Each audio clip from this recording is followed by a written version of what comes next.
capítulo 2, versículo 1, verso 7. Primera epístola del apóstol Pablo a Timoteo. Pues vamos a buscar el capítulo 2 y vamos a leer del verso 1 al verso 7, por favor. Y cuando lo tenga, glorifica al Señor, hermano. Le voy a invitar que me acompañe a dar lectura a estos versículos de manera alternada. Y dice así la palabra del Señor: exhorto ante todo a que se hagan rogativas, oraciones, peticiones y acciones de gracias por todos los hombres.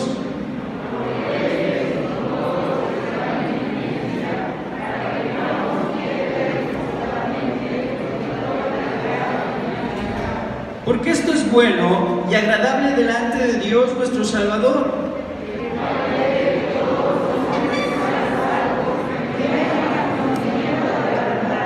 Porque hay un solo Dios y un solo mediador entre Dios y los hombres, Jesucristo, hombre.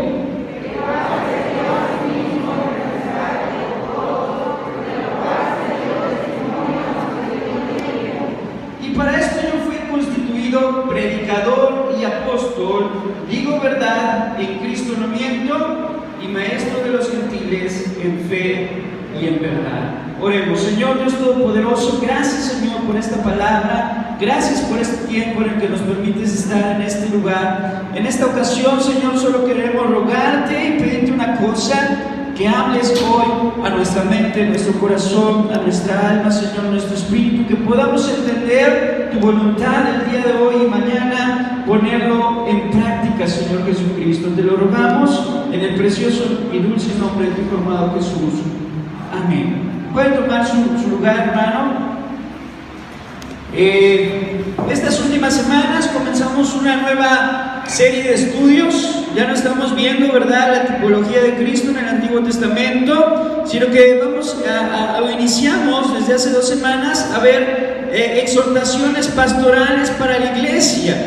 Y vemos que Pablo es el autor de estas epístolas que vamos a estar estudiando. Las epístolas denominadas como epístolas pastorales. Una epístola no es otra cosa más que una carta, ¿verdad? La palabra epístola quiere decir carta, ¿sí? Epístola, carta es sinónimo, y es porque el apóstol Pablo en su época era la manera en la que se comunicaba. Sí, en aquel entonces no había redes sociales, no había internet, no había telefonía celular, no había este tipo de comunicaciones, y la forma en la que alguien podía expresar a otra persona sus sentimientos, sus pensamientos, sus instrucciones, ¿verdad?, era a través de cartas. Y vemos que el apóstol Pablo, algunas de ellas las escribe estando en la cárcel, algunas estando en Macedonia o en algún viaje misionero, pero siempre el apóstol tenía cuidado de dar instrucciones específicas a sus discípulos, a las iglesias, ¿verdad?, que él había levantado, y a las personas que colaboraban con él en el ministerio. Y una de estas personas, bueno, era Timoteo y Tito, ¿verdad?, que son las epístolas o las cartas pastorales que encontramos en el Nuevo Testamento. Primera de Timoteo, segunda de Timoteo, Tito, son las cartas pastorales. ¿Por qué les llamamos cartas pastorales? Bueno, porque estos dos jóvenes eran pastores. Timoteo, ¿verdad?, era un pastor que estuvo pastoreando en Éfeso, y Tito también fue pastor. No recuerdo exactamente el dato en qué ciudad pastoreó, pero lo cierto es que pastoreaba una iglesia en su época.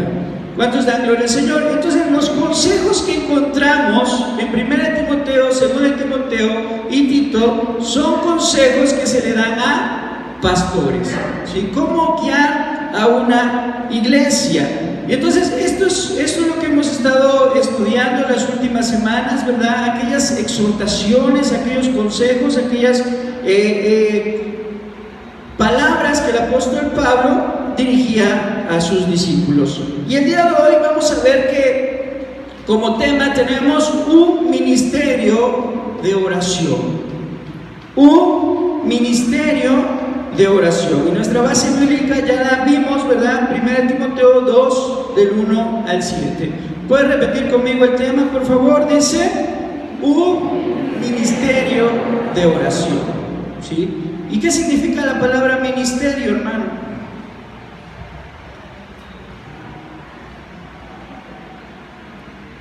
¿Verdad? Es importante entender el tema. ¿Qué significa la palabra ministerio? Cuando decimos esa persona está en el ministerio o son parte del ministerio, ¿qué significa ministerio?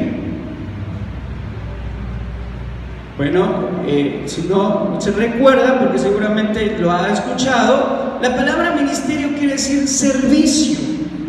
Una persona que está en el ministerio es una persona que está en servicio. Una persona en el ministerio es una persona que sirve.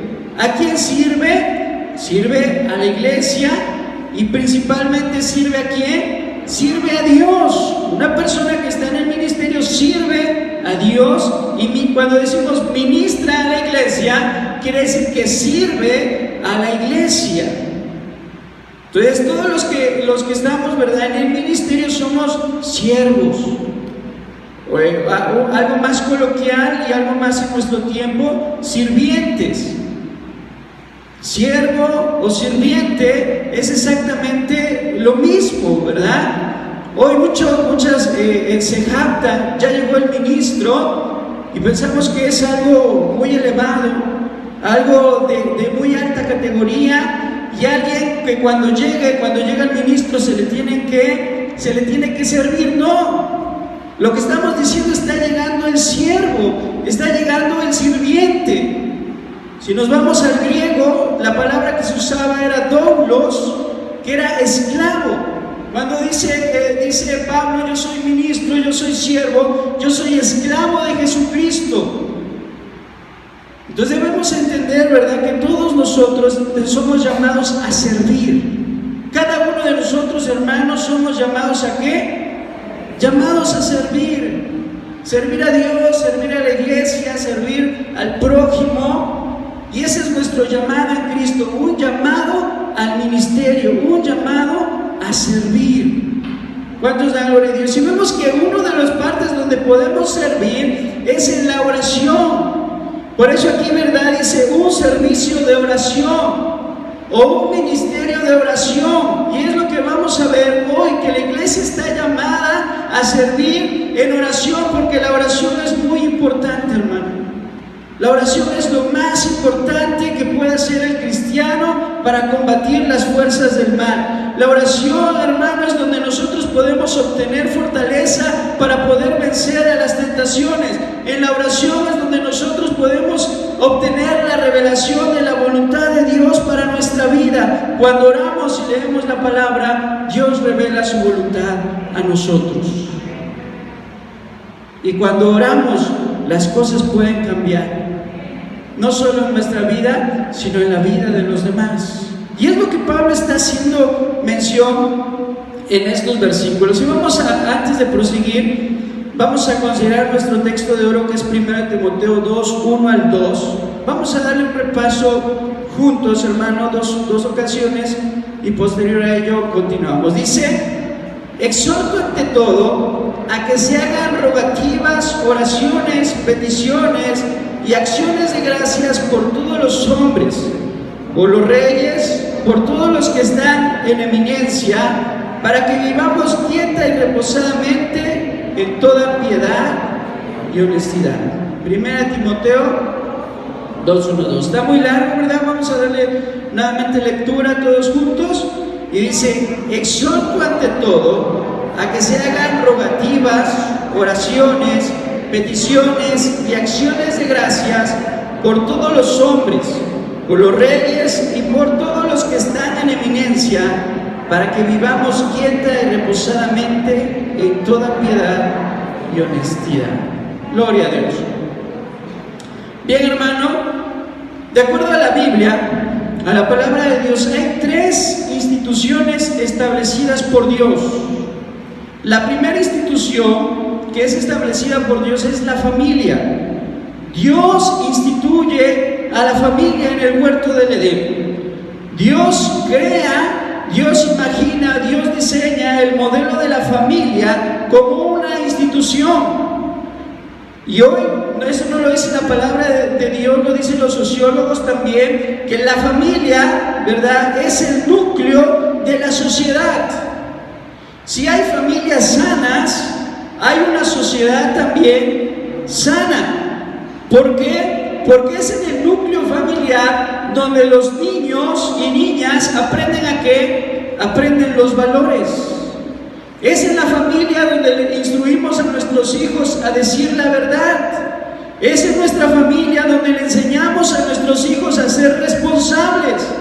Es en la familia donde les enseñamos a perdonar, les enseñamos la caridad, les enseñamos la responsabilidad, le enseñamos la puntualidad, le enseñamos el respeto a los mayores, le enseñamos, ¿verdad?, a que tiene que aprovechar bien su tiempo. Y es responsabilidad de los padres instruir a nuestros hijos en estos valores morales y éticos. ¿Cuántos dan gloria al Señor? Y proveer para ellos, ¿verdad?, un sano desarrollo. Proveer para ellos un sano desarrollo para que cuando lleguen a la sociedad, cuando entren a la primaria, cuando pasen a la secundaria y a la preparatoria y a la universidad, lleven valores bien fundamentados y no se desvíen del camino, no se vayan tras la drogadicción, no se vayan tras los placeres, ¿verdad?, sino que sean responsables y no se vuelvan unos criminales. Pero si la institución de la familia falla, vemos hoy los resultados en nuestra sociedad. ¿Qué es lo que está fallando? Las familias. Vemos familias desintegradas, se casan, ¿verdad?, pero al mes se están divorciando. A los 3 días ya están firmando el divorcio. Eso no es correcto, o ya ni siquiera se casan, ¿verdad? Ya es unión libre, si funciona bien, si no funciona, pues ahí nos vemos. ¿Para qué seguir discutiendo? ¿Para qué seguir peleando? Lamentablemente, el enemigo está atacando a la familia. Con esta nueva ideología, ¿verdad? Las nuevas ideologías atacan ¿a qué? A la familia. Esa es la primera institución que establece Dios. La segunda institución es la iglesia. La iglesia también es una institución, porque muchas veces, ¿verdad?, también aprendemos valores aquí en la iglesia. Desde niños, los que crecieron en el Evangelio, desde niños se nos enseña, ¿verdad?, que Jesús dijo: amarás a tu prójimo como a ti mismo, y no robarás, y tantas honrarás a tu padre y a tu madre. Y es en la iglesia, ¿verdad?, también se nos instituye, se nos enseña, se nos inculca valores éticos, morales, religiosos, espirituales. La segunda institución establecida por Dios. Y la iglesia, dice Jesucristo, porque vosotros sois la sal del mundo. ¿Para qué está la iglesia? Para preservar también la santidad de Dios. Pero hay una tercera institución que pocas veces hablamos de ella como algo establecido por Dios, y son las autoridades civiles. Las autoridades civiles, hermano, también son parte de lo que Dios instituyó en el mundo. No obstante, hay muchos predicadores y muchas religiones que dicen: no, las autoridades civiles son del diablo. Eso de los partidos políticos son del diablo. Eso del gobernador es del diablo. Eso del presidente de la república y de que vivamos una democracia es del diablo. Pero la realidad es que no, hermano. Las autoridades civiles son también instituidas por Dios.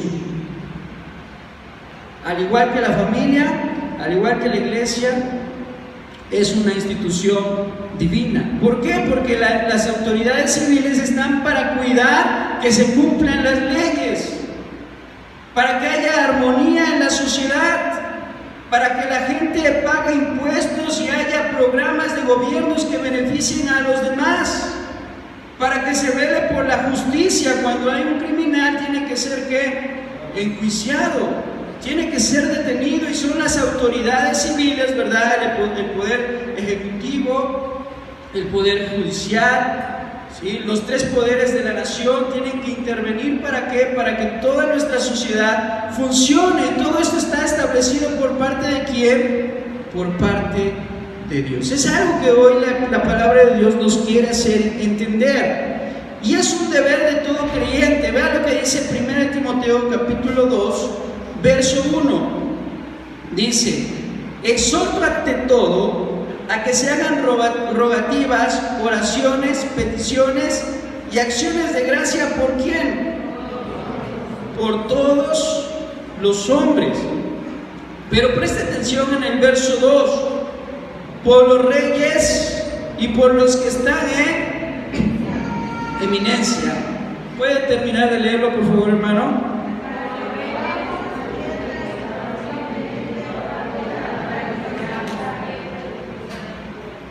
Gracias, hermanos. Exhorto ante todo, dice el apóstol Pablo. Esta palabra de exhorto ante todo, si leemos todo el contexto, si leemos todo el 1 Timoteo, vemos que está lleno de exhortaciones. ¿Sí? Vemos que la palabra exhorto es un ruego, es una petición. ¿Sí? La palabra exhorto es un ruego o es una petición.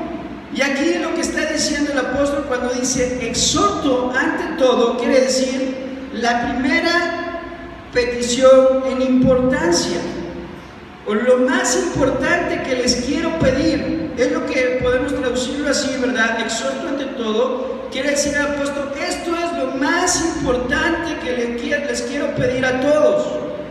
Este es el ruego más importante y al que le tiene que dar prioridad. ¿Y cuál es esa primera petición? Que se hagan rogativas, oraciones, peticiones y acciones de gracias. ¿Por quiénes, hermano? Por todos los hombres. ¿Por quién debemos orar? Por todos los hombres. ¿Por quién debemos, verdad, rogarle a Dios? Por todos los hombres. ¿Por quién debemos dar gracias a Dios? Por todos los hombres. A veces cuando oramos por nuestra familia, está bien. Oramos por nuestra esposa, nuestros hijos, nuestros padres, nuestros familiares. Hay quien a lo mejor dedica un poco más tiempo y ora por la iglesia, y también es correcto, es bueno, lo tenemos que hacer.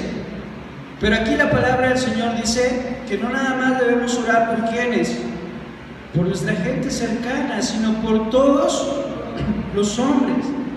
Debemos orar por el policía, debemos orar por el presidente municipal, debemos orar por los médicos, debemos orar por los encarcelados, por los drogadictos, por los alcohólicos, por los enfermos, por la gente que se prostituye, por los narcotraficantes. Debemos orar absolutamente por todos los hombres, rogar de manera especial a Dios. Pero vemos que el apóstol Pablo hace una distinción sobre todos los hombres en un grupo en particular, y eso lo vemos en el versículo 2. Dice: por los reyes y por los que están ¿en qué, hermano?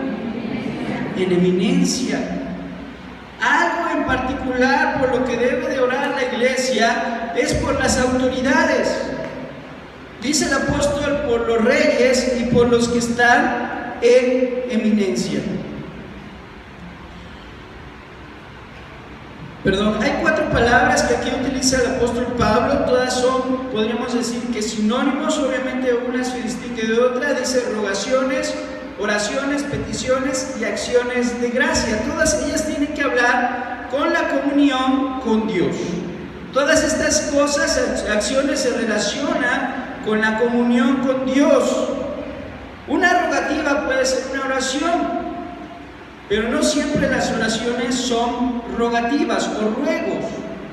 Podemos orar dando gracias a Dios, podemos orar, ¿verdad? Pero hay veces que rogamos a Dios, que le suplicamos a Dios, que le clamamos con todo el corazón a Dios, ¿verdad? Y esas son las rogativas que tenemos que hacer, los ruegos que tenemos que implorarle al Dios Todopoderoso. ¿sí? Entonces aquí hay 4 palabras que utiliza para describir en general la oración: rogativas, oraciones, peticiones. A veces también dentro de las oraciones pedimos cosas, ¿verdad? Dentro de esa charla, esa comunión y comunicación que tenemos entre Dios, pedimos cosas y también tenemos que dar gracias por las autoridades. ¿Quién es el que dice estas palabras? Pablo. El apóstol Pablo le dice, ¿verdad?, a los cristianos de su época, en el 65 después de Cristo, que tenían que orar por los reyes y por las autoridades. Pero si nos vamos al contexto histórico, en esa fecha, Nerón, un emperador romano, ya había incendiado la ciudad de Roma. Eso lo encontramos en los libros de historia, ¿verdad? El emperador loco, el emperador Nerón, incendió Roma. ¿Y con qué propósito lo hizo? Para culpar a los cristianos. Cuando Nerón incendia Roma, si este emperador y quema toda la ciudad de Roma, culpa a los cristianos. Y a partir de ese hecho, a partir de ese acontecimiento, inicia una persecución aún más sangrienta sobre el pueblo cristiano. ¿Por qué? Porque decía el emperador, los cristianos fueron los que quemaron Roma. Y entonces, ¿verdad?, manda a todas sus legiones de soldados a perseguir por todo el imperio romano a los cristianos y hacerlos pagar por lo que habían cometido. Posteriormente, ¿verdad?, la historia nos narra que descubren a este emperador que fue él quien inició el incendio. Pero ¿a qué nos lleva esto? Pablo ya sabía esto, ya sabía que estaban culpando a los cristianos por este hecho de manera injusta. Mas sin en cambio el apóstol dice, tienen que orar por el rey, tienen que orar por el emperador, tienen que orar por las autoridades civiles, tienen que pedirle a Dios por ellos. Y esto nos lleva a nuestra época, hermano. Hoy tenemos que rogar, pedirle al Señor, interceder por nuestras autoridades. A lo mejor en tu municipio no tengas al mejor presidente municipal, o sientas que no está haciendo lo que debería de hacer, o el gobernador, tanto criticado, ¿verdad?, en nuestro estado. Pero debemos orar y rogar por él. Debemos pedir, ¿verdad?, por nuestro presidente de la nación, también amado por muchos, odiado por otros, pero tenemos que rogarle al Señor por él, para que Dios le dé sabiduría, para que Dios guíe sus decisiones, para que los programas de gobierno funcionen, para que las iniciativas, ¿verdad?, que muchos diputados y muchos senadores proponen ante el Congreso sean para el beneficio de la sociedad, para que haya un poder judicial que realmente actúe en justicia a favor del inocente. ¿Cuántos de esos pedimos en nuestras oraciones? A veces nuestras oraciones son muy egoístas y decimos, Señor, bendíceme, Señor, ayúdame, Señor, guíame, Señor, cuídame, Señor, sáname. Y no nos damos cuenta que solamente pedimos por nosotros. Y eso es parte también del egoísmo. Debemos de decirle al Señor, Señor, bendice al pobre, y que nuestro gobierno piense en el pobre, ¿verdad? Y en lugar de criticar todas estas iniciativas que hoy se están promulgando, están poniéndose en marcha, deberíamos de orar para que funcionen, y si no son las correctas, que se implementen mejores. ¿Cuántos dan gloria al Señor? ¿Cuántos creemos que Dios realmente puede intervenir en esto? Dios lo puede hacer, hermano, y está demostrado en la historia. Si usted estudia la historia de la iglesia, se va a dar cuenta que, acompañado de los grandes acontecimientos históricos, detrás está un gran avivamiento cristiano. Cuando Martín Lutero, ¿verdad?, pega sus 99 tesis y se rebela en contra del sistema religioso que había en su época, se termina el oscurantismo, se termina la Edad Media y comienza la Edad de las Luces. ¿Por qué? Porque hubo un hombre que se rebeló en contra del sistema y ese hombre fue un cristiano. Fue alguien que fue a la palabra de Dios y se dio cuenta que todo lo que estaba ocurriendo no estaba de acuerdo a la voluntad de Dios. Inicia una revolución. ¿Cuántos dan gloria al Señor? En Inglaterra también, ¿verdad? Cuando Carlos Spurgeon empieza a predicar y se empiezan a convertir por miles y miles de gentes, hay una revolución, no es solamente un movimiento cristiano, sino también en las leyes de ese país.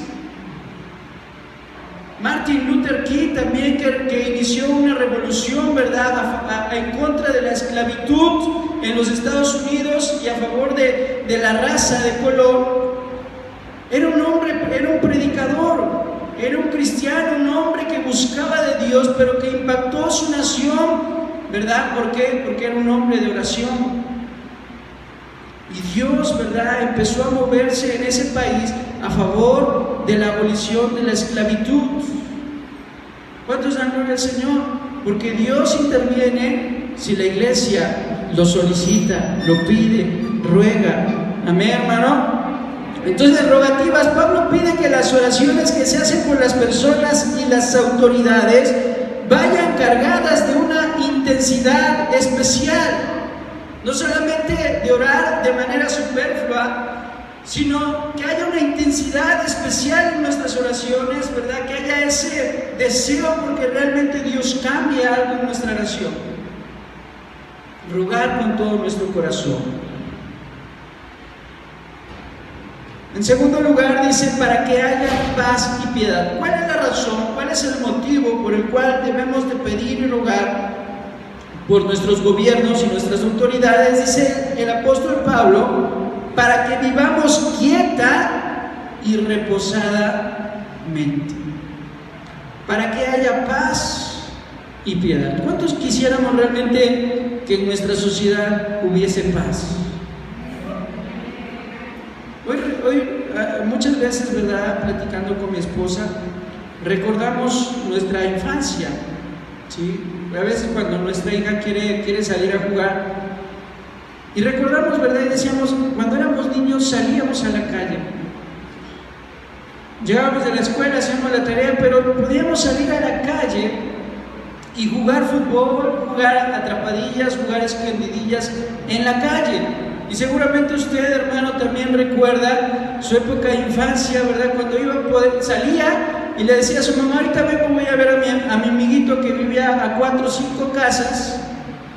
Tocaba así, vamos a jugar fútbol, ahora vamos a jugar atrapadillas, o vamos al cerro, bueno, en mi casa, ¿verdad?, atrás estaba, donde vivía de niño, atrás estaba el cerro y era común que fuéramos al cerro, fuéramos a Ojo de Agua. Yo recuerdo que mis primos pasaban por mí, nos íbamos solos, estoy hablando que tenía 7, 8 años, y nos íbamos solos a Ojo de Agua y aprendí a nadar ahí en Ojo de Agua con puros niños de mi edad, de 7, 8, 9, 10 años.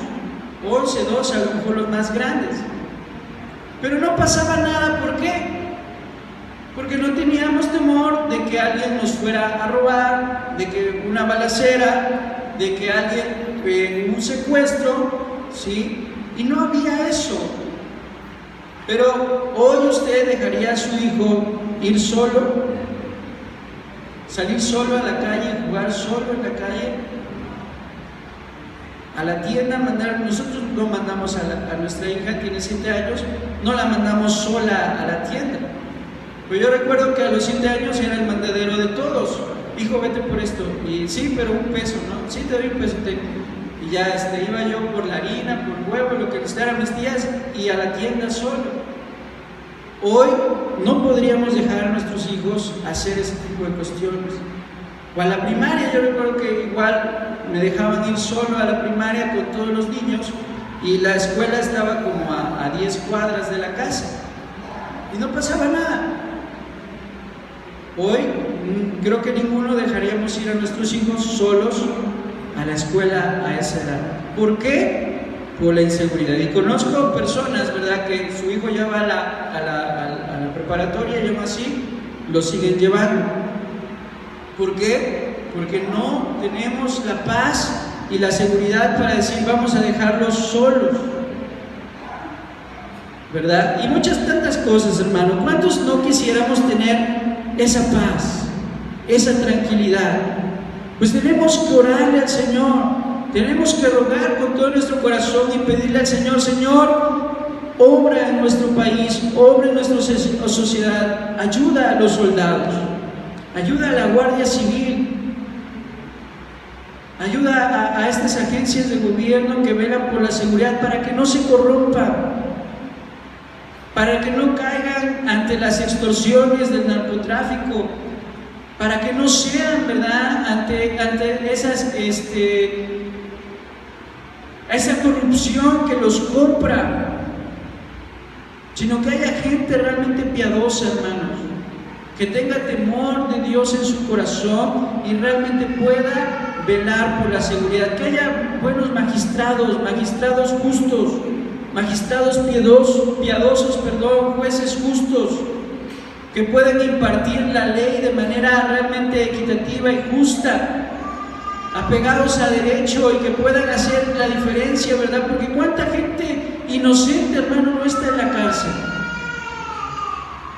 Hay mucha gente que es inculpada porque necesitan encontrar a alguien a quien echarle la culpa, y el primero que pasa agarran a ese y decimos que fue él.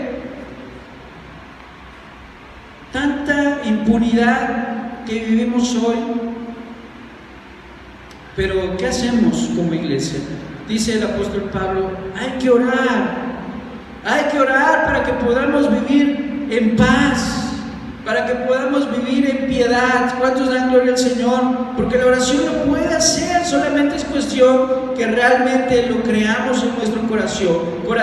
Vemos que la iglesia primitiva tomó con mucha seriedad la exhortación, y esto se puede observar a través de las liturgias. Por ejemplo, tenemos una liturgia de la forma de ser, de llevar el culto religioso, y encontramos una oración de Juan Crisóstomo, conocido como el Pico de Oro por ser un gran predicador de su época, y dice: todos los días, tanto en la tarde como en la mañana, ofrecemos oraciones por todo el mundo, por reyes y por los que están en autoridad. La segunda liturgia es la de San Marcos, que dice así: preserva a nuestro rey en paz, en virtud y en justicia, subyuga a sus enemigos debajo de él, inclínalo hacia la paz para con nosotros y tu santo nombre. Qué bonita oración, ¿verdad? Dice: preserva a nuestro rey en paz, en virtud y en justicia, y subyuga a sus enemigos debajo de quién. ¿Cuántos de nosotros haríamos esta oración por nuestro presidente?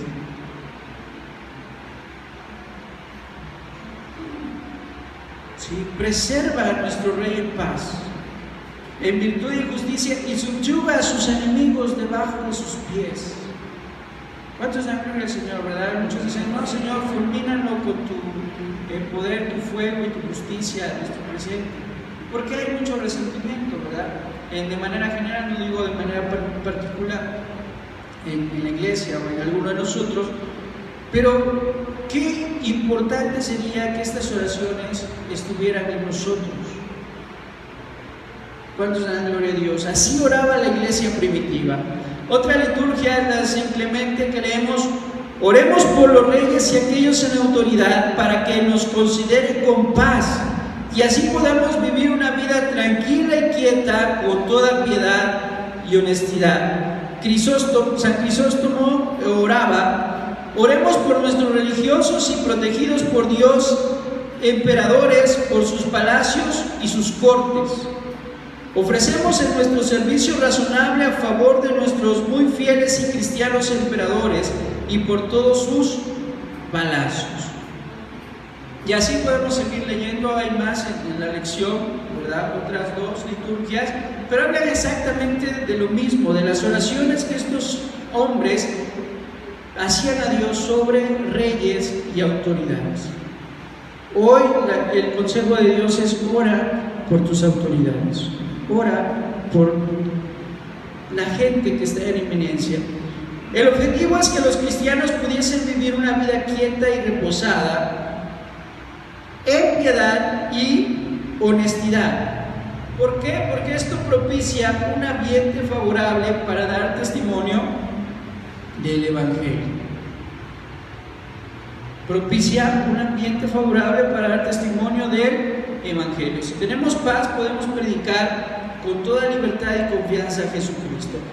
Aunque, de acuerdo a la experiencia en la historia, también se ha denotado que muchas veces la paz y la piedad en la iglesia, en lugar de propiciar que el Evangelio se propague, propicia un conformismo. Y muchas veces Dios tiene que utilizar la persecución para que la iglesia pueda mantenerse pura. También esto es demostrable históricamente. Cuando la iglesia se estaba conformando, cuando la iglesia ya se estaba adaptando a su entorno social, lo que hacía o lo que ocurrió en muchas ocasiones es que venía una persecución, y esa persecución hacía que los cristianos se afirmaran en su fe, y esos cristianos salían, ¿verdad?, de sus ciudades y predicaban el Evangelio, y el Evangelio se extendía a más lugares. Y es una forma en que ha ocurrido, ¿verdad? Esos ataques de la iglesia han fortalecido también a la iglesia. Pero bueno, uno de los objetivos es que propiciar un ambiente favorable para la predicación del Evangelio.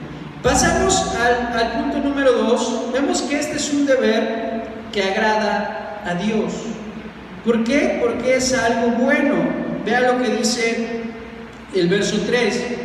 Porque esto es bueno y agradable delante de Dios nuestro Salvador. ¿Por qué debemos orar por todos los hombres? ¿Por qué debemos orar por nuestras autoridades? Dice el apóstol: porque esto es, ¿qué, hermano? Es algo bueno. Esto es algo bueno y es algo que le va a agradar a Dios, es algo que le agrada a Dios. Vemos que el cristiano tiene responsabilidades ante los gobiernos civiles, y estas autoridades es bueno que las observemos. Y no solamente es bueno, sino también es agradable delante de Dios. Vemos, en primer lugar, tenemos que ver a nuestros gobiernos civiles como una institución divina y no humana. A lo mejor esto se nos va a complicar un poco, ¿verdad? Ver al gobierno como una institución divina y no como una institución humana. Y Dios lo dice así porque los reyes, ¿verdad? Dice que Dios pone y quita a los reyes, y que todos los gobernantes son ministros ¿de quién? Ministros de Dios. Son ministros de Dios. A lo mejor ellos no lo ignoran, lo desconocen, no se comportan de esa manera, pero un día darán cuenta delante de Dios. Un día darán cuenta las autoridades delante de Dios. Pero aquí la palabra de Dios nos revela, y si quiere vamos a ver algunos versículos. En 1 de Pedro, capítulo 2, verso 13, por favor, si alguien lo encuentra y lo puede leer. 1 de Pedro, capítulo 2, verso 13.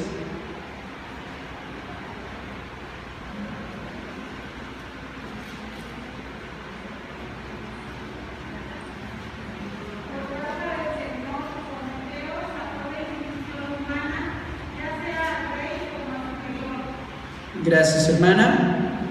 ¿Por causa de quién, hermano? Del Señor. Someteos a toda institución humana, ya sea al rey como a superior, ya a los gobernadores como por él enviados para castigo de los malhechores y alabanza de los que hacen bien. Porque esta es la voluntad de Dios, que haciendo bien hagáis callar la ignorancia de los hombres insensatos. ¿Cuántos dañó el Señor? Ve aquí el consejo directo de la palabra del Señor: someteos a toda institución humana, ya sea rey, superior o gobernadores, porque ellos están instituidos por parte de ¿quién? Por parte de Dios. Primer punto, ver como una institución divina a nuestras autoridades, sino como una institución humana. Y esto nos va a llevar a los demás puntos. Dice, pagar sus impuestos. Muchos ven como pecado no dar diezmo, ¿verdad? Es decir, si no das diezmo o no ofrendas es pecado. Pero cuando dicen hay que pagar impuestos, no, ¿cómo voy a pagar impuestos? Si ya me quitan bastante el gobierno, ¿para qué dar impuestos? ¿Para qué facturar? ¿Para qué? Mejor hay que ver la manera de evadir el fisco o pagar menos, porque todo eso ¿a dónde va? ¿No? Podemos pensar, ¿y eso quién se lo gasta? ¿A quién nos rinde cuentas? Si es mi dinero, y podemos pensar muchas cosas y terminamos, o muchos terminan, ¿verdad?, evadiendo sus impuestos. Tenemos que pagar los impuestos, el agua, el predial, ¿verdad? Y todo usted conoce, ¿verdad?, cada año lo que se tiene que pagar. O si tiene un negocio, hay que pagar impuestos. Es un deber, así como el deber de ofrendar, tenemos también el deber de pagar impuestos. Ejerce su derecho de votar. Tenemos el derecho de votar y hay que ejercerlo, ¿verdad? Es parte de nuestra democracia y es un deber civil, y también como cristianos tenemos que verlo de esta manera, ejercer nuestro derecho de votar. Orar por quienes ocupan cargos públicos. Orar, ¿verdad? Ahorita este tema, usted sabe, el día de mañana arrancan las campañas electorales por presidentes municipales en nuestro estado y también por diputaciones locales y federales. ¿Y qué debemos hacer? No sé si alguno de ustedes ya oró, ¿verdad?, para que la persona que sea elegida sea la adecuada, sea la idónea, sea la que realmente tenga la capacidad para poder gobernar y para poder ejercer justicia. Pero si no lo ha hecho, creo que el tema, ¿verdad?, se presta el día de hoy, y Dios tiene todas las cosas bajo su control. Yo creo que nada de lo que se habla aquí, hermano, es por casualidad. Si Dios nos está hablando hoy ese tema, es porque tenemos que orar por esto. ¿Cuántos dan gloria al Señor?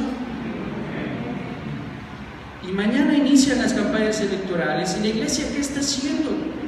Tenemos que orar para que las personas que queden en Mendoza, la persona que quede en Nogales, la persona que quede en Río Blanco, en Cuilapa, en Orizaba, en Izhuatlancillo, en Iztaxoquitlán, las personas que queden, ¿verdad?, en esta región, sean los presidentes municipales adecuados, que ayuden al desarrollo socioeconómico de nuestra sociedad y a la impartición de justicia. Que el diputado local que nos represente en nuestro distrito pueda llevar las iniciativas al Congreso y sean aprobadas, pero que beneficien a nuestra localidad, a nuestra comunidad. Debemos aprender a orar por estas cosas. A veces nos hincamos a orar y en 5 minutos ya no sabemos qué decir. Pues aquí está algo, ¿verdad?, por lo cual nos podemos llevar 1 hora hasta orando, si nos los proponemos y oramos persona por persona. Y orar para que la gente que quede, hermano, sea gente que conozca a Dios. Que la gente que quede en un puesto de gobierno, en un cargo público, sea gente cristiana. Sea gente que conozca a Dios, que se rodee de las cosas de Dios, ¿verdad? Porque sabemos que esa gente puede impartir justicia.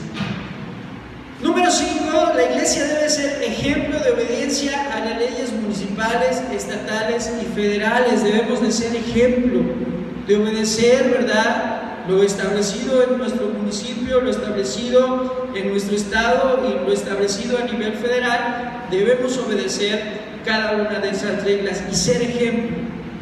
No que te pare el federal y digas, bueno, ¿cuánto es?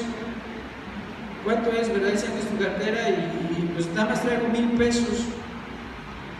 No, ¿verdad? Sino, bueno, ok, infringí la ley, levántame la infracción. Eso sería lo correcto, ¿verdad? Siguiendo el ejemplo de obedecer las leyes, ¿sí? Y estar consciente que somos ciudadanos de dos reinos. Tenemos la ciudadanía, somos mexicanos, pero también somos hijos de ¿qué, hermano? Hijos de Dios. ¿Cuántos dan gloria al Señor? Siguiente punto.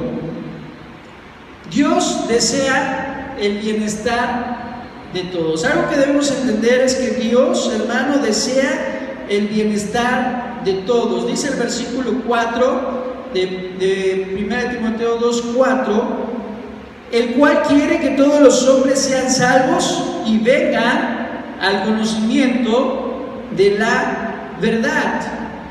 Vemos muchos casos bíblicos en los cuales la presencia de un hijo de Dios fue de ayuda en algún gobierno. Por ejemplo, en el caso de José, este personaje de la Biblia fue un hombre muy piadoso, fue un hombre que padeció mucho, pero porque Dios tenía un propósito para él. ¿Y Dios a dónde lo llevó? Los llevó a ocupar un cargo público en su época. Si vamos a la historia bíblica, nos dice que llegó a ser el segundo después del faraón. Y el faraón en su época, el imperio, en este caso egipcio, en esa época era el que dominaba. Y vemos la palabra del Señor que nos enseña cómo José llegó a ser el segundo en este imperio. Y no solamente se benefició él, no solamente se benefició José. ¿Quién se benefició gracias a las ideas de José? Todo Egipto. Porque él le interpreta el sueño al faraón y le dice: ¿sabes qué? Vienen 7 años de abundancia, pero después de esos 7 años van a venir 7 años de sequía que van a ser los peores en la historia.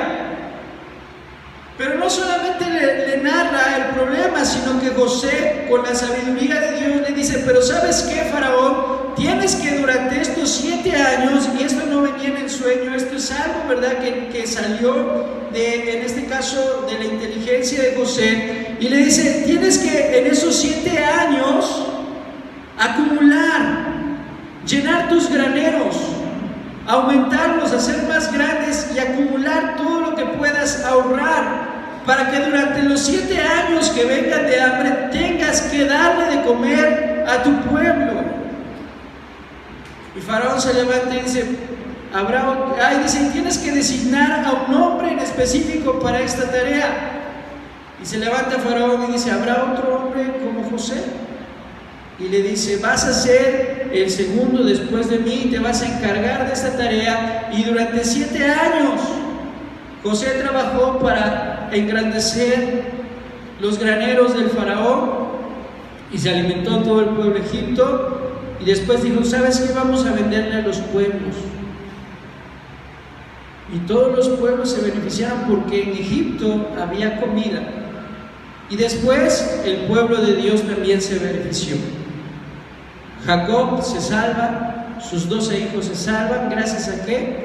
A que José estaba en el gobierno. ¿Cuántos dan gloria al Señor? Pidamos para que haya más hombres como José en el gobierno, que ocupen puestos importantes y que tengan esa sabiduría que viene de parte de Dios para hacer este tipo de acciones. ¿Qué podemos decir también de Daniel en la corte de Nabucodonosor?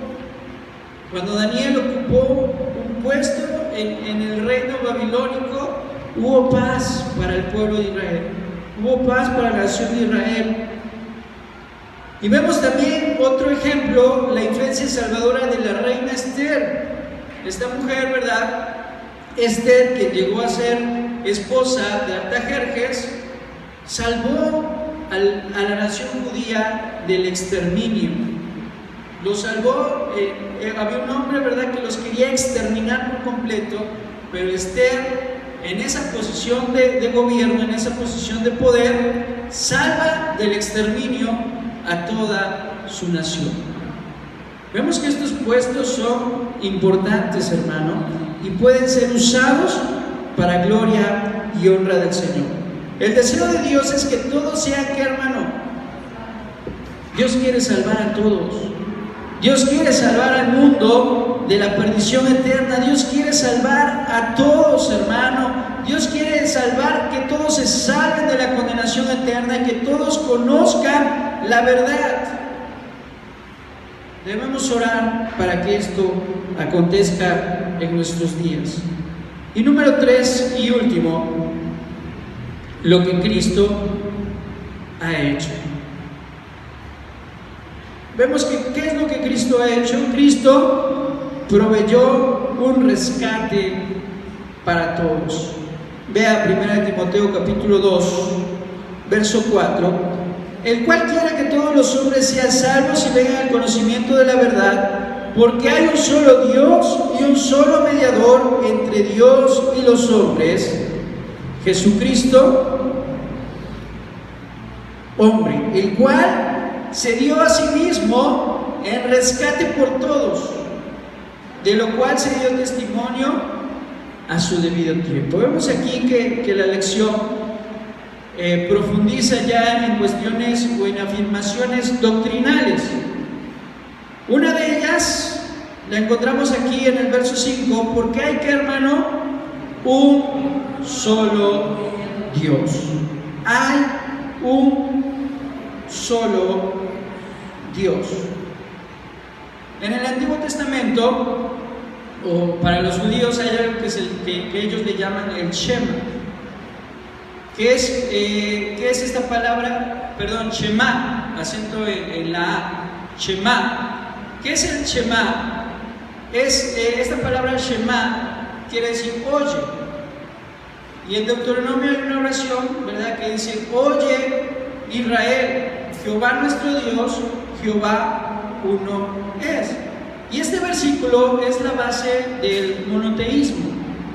¿Qué es el monoteísmo? La creencia en un solo Dios.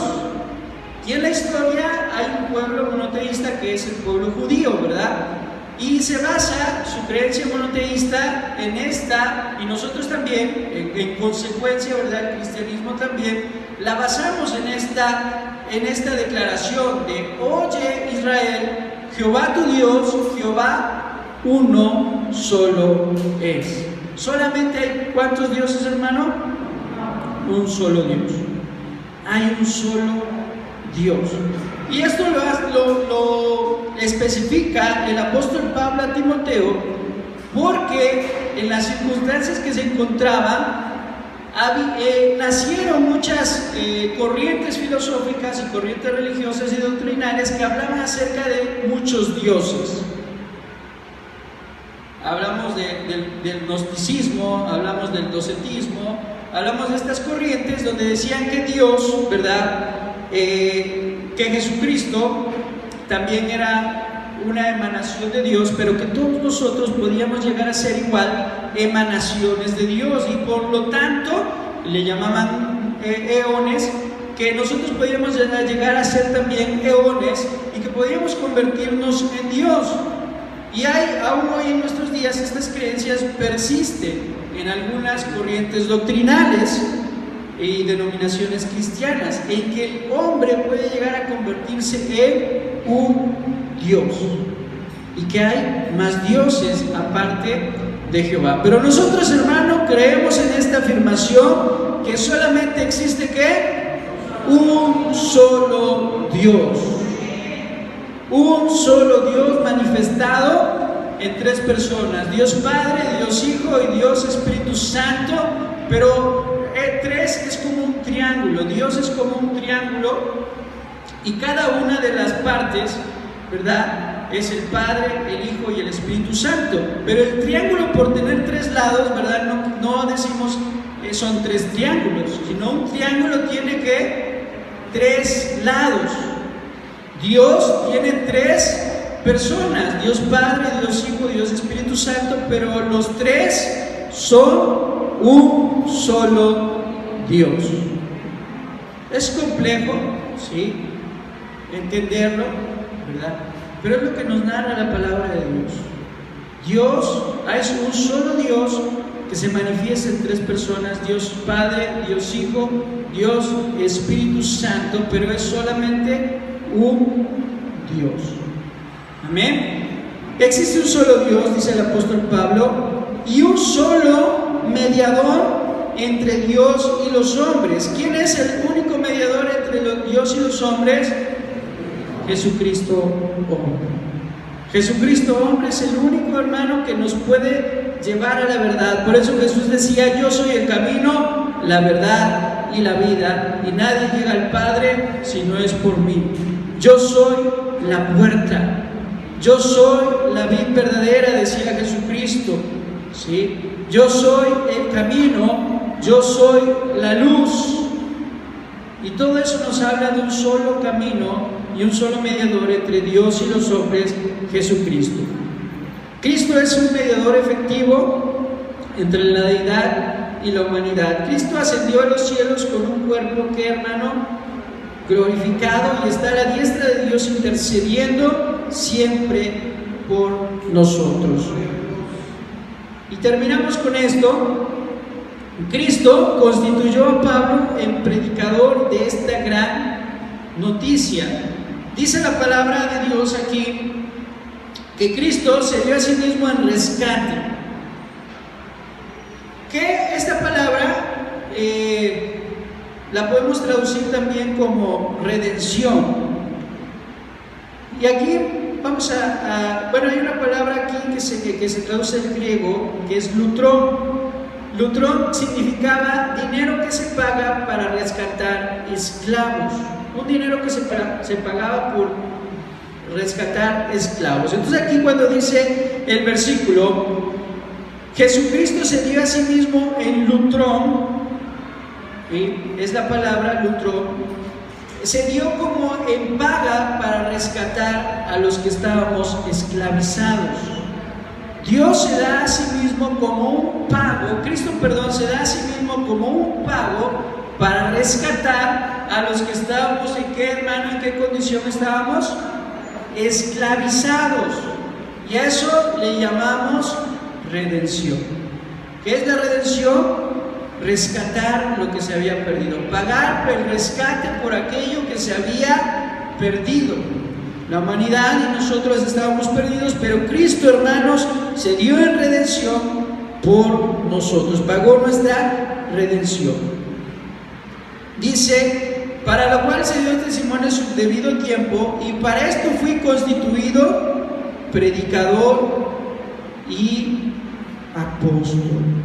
¿Cuántos dan gloria al Señor? Para esto yo fui constituido predicador y apóstol, digo en verdad en Cristo, no miento. Pablo siempre se declaraba a sí mismo como siervo, ¿sí? Pablo, apóstol de Jesucristo, siervo de Cristo. Y la palabra que usaba el apóstol Pablo para siervo era la palabra doulos, que les mencionaba en el inicio de la lección. Y doulos se traducía como esclavo. Pablo, esclavo de Jesucristo. Hoy la traducimos como siervo, ¿verdad? Pablo, siervo de Jesucristo, pero si lo tradujéramos en su connotación original, sería Pablo, esclavo de Jesucristo. Y eso es lo que significa la palabra ministerio o siervo. Predicador era un heraldo del rey que anunciaba los edictos reales.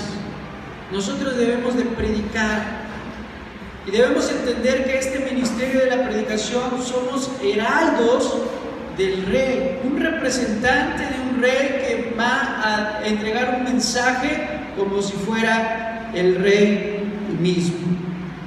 Y apóstol quiere decir enviado a una misión. Apóstol quiere decir, hermano, ¿qué quiere decir la palabra apóstol? Enviado a una misión. Eso es la palabra apóstol. Una persona que era enviada a cumplir una misión en específico. En el caso del apóstol Pablo, su misión era predicar a los gentiles. Esa era su misión. Y maestro, ministerio de enseñanza a través de las instrucciones que daba personalmente a las iglesias. Pablo también fue un gran maestro, instruía a las iglesias. Entonces Pablo fue un siervo, un esclavo de Jesucristo, un heraldo de un predicador, un enviado a una misión específica y un Maestro. ¿Cuántos dan gloria al Señor? Y esto es la lección del día de hoy, ¿verdad? Lo que el día nos relataba. Y bien, ya para terminar, vamos a ponernos de pie y vamos a dar gracias a Dios por esta enseñanza, hermanos. Se nos ha terminado el tiempo y vamos a pedir en esta hora, vamos a concluir con esto, ¿verdad? Hacer una oración, como decía el apóstol Pablo, este siervo de Jesucristo. Vamos a pedirle al Señor por nuestros gobernantes. Vamos a poner en manos de Dios estas campañas políticas que vienen. Vamos a